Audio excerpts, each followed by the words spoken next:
Olá, eu sou o professor PH e hoje a gente vai discutir sobre como, e eu não entendo, talvez você não entende, por que, como que o Datafolha ainda é levado a sério. Então vamos lá. Primeiro, é bem interessante a gente perceber que as pesquisas do Datafolha, elas são sempre feitas para coincidir com o pensamento do Datafolha.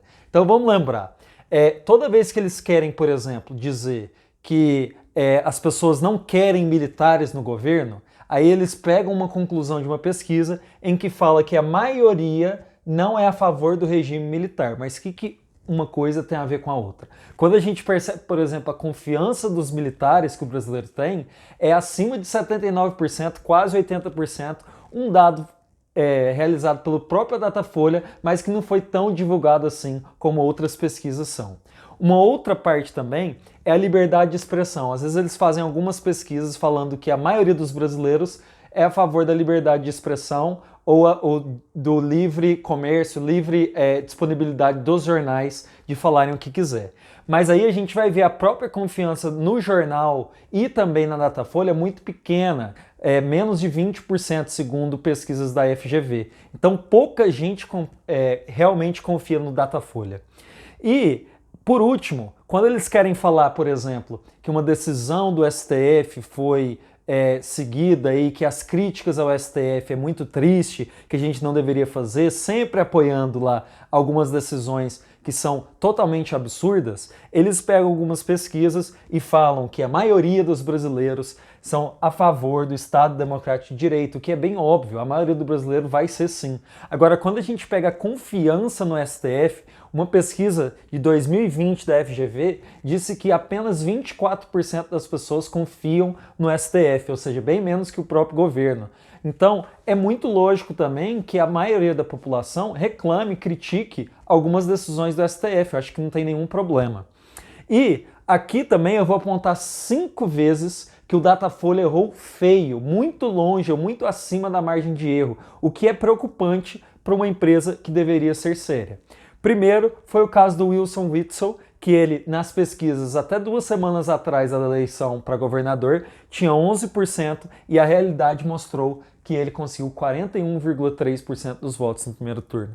Também de Romeu Zema, que é um governador que obteve 24% na pesquisa, só que na realidade ele teve 42%. Ou ainda mesmo, na eleição de 2014, eles diziam que o Aécio Neves, ainda também 2 semanas antes, ele teria 24% dos votos, dando um pouco de porcentagem dos votos para Marina Silva, por exemplo. A realidade foi que, no final das contas, ele recebeu 34%, foi para o segundo turno com a Dilma. E um outro caso foi do Eduardo Suplicy para o Senado. Em 2014, quando ele se elegeu para o Senado, ele teve 25% na pesquisa do Datafolha, então eles estigavam, eles calcularam que teria 25%, mas na realidade ele teve 13,2%. E finalmente a gente tem outros casos como da Dilma Rousseff, que até 2 dias antes ela era dita como candidata assim, insubstituível, que iria vencer como primeiro colocado para o Senado Federal, e ela perdeu, e também o Bolsonaro derrotado por Haddad, Alckmin e Ciro.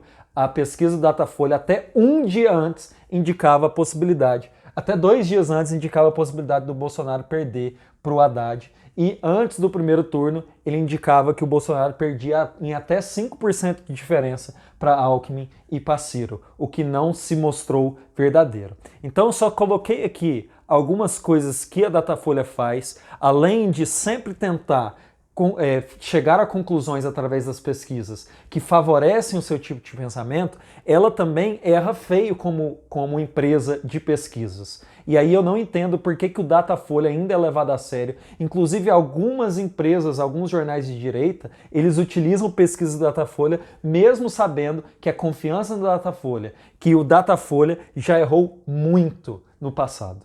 Tá bom? Então é isso, me segue no Instagram, PH Professor, e espero que vocês tenham gostado. Até o próximo vídeo.